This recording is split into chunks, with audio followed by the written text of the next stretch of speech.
Hi, emikooreware here. I'm a jewelry artist based in San Francisco. And I'd like to take you through a mini retrospective of the various series of my artwork, starting with my first royal jewels. This is blue steel. So this is where I was taking historic jewelry like Boucheron, Cartier, Lalique, and translating them into Lego in a much bigger scale. And then I went on to do the Musée series based on fine art here at the museums in San Francisco. This is the Russian bride's attire. So using these recycled makeup brushes and Lego to get the feeling of that painting. Very tactile. And then to the Voyageur series, this is La Reine de Pèlerin, based on Cartier's most perfect pearl necklace commissioned by Elizabeth Taylor. So this is a convertible piece that has two necklaces where the components can be taken apart and put together in different ways. Oftentimes I'll make pieces that are inspired by the bigger statement pieces. So making a smaller piece here based off of the Signoir Lalique piece. Again, this one's convertible too, you can break apart the components. And then getting a little bit more into ready-wear territory, La Cérémonie was me starting to pixelate images and make it into what I call my bib piece. Because I wanted to break this down even further, so now it's not at all related to La Cérémonie, but has become more of a ready-wear Garnet Moon. The Lip series, Under the Killing Moon, which is where I start to move completely away from reinterpreting historic jewelry and moving into new wave music. This piece is Lip 7, Kiss, inspired by Prince and his music. Imagery here is inspired originally by Dali's Ruby and Pearl brooch, which I translated into Lego, but Kiss itself is inspired by Stephen Klein's image of Rihanna. Doing a ready-to-wear version of Lips, Kiss Off, Violent Femme song, convertible pin pendant.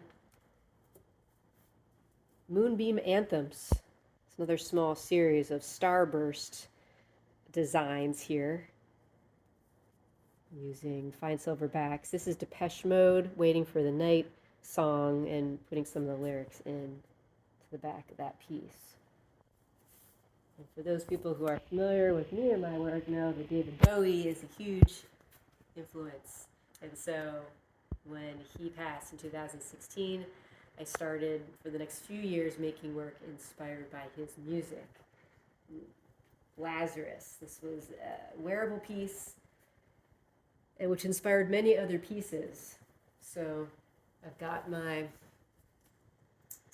Stardust bib, very similar to those other bibs we just saw.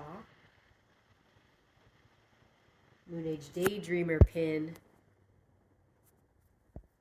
which was pretty much a direct inspiration from this eye mask that went with the Lazarus costume.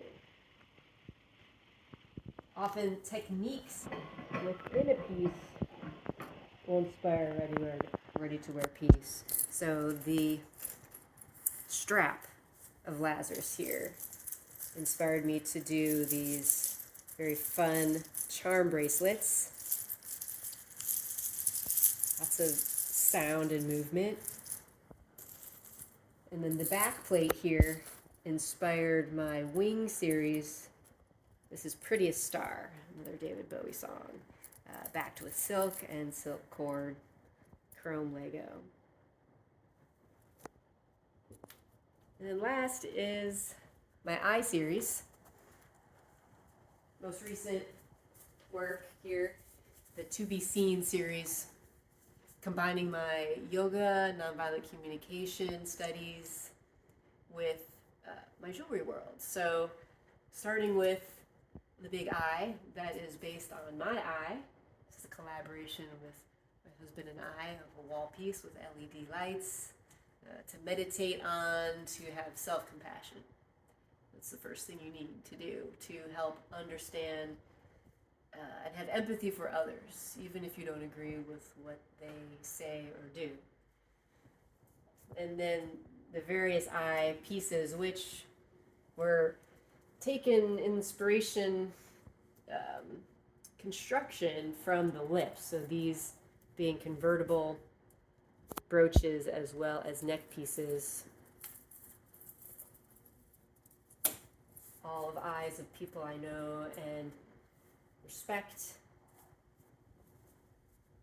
And finally, the smaller ready-to-wear takeaways that were a part of a larger installation piece now can be purchased individually. And I've also been inspired to make brooches combining some ready-to-wear with those eye pieces. So, thank you so much for taking the time to watch my mini retrospective, and I hope you enjoy the tour.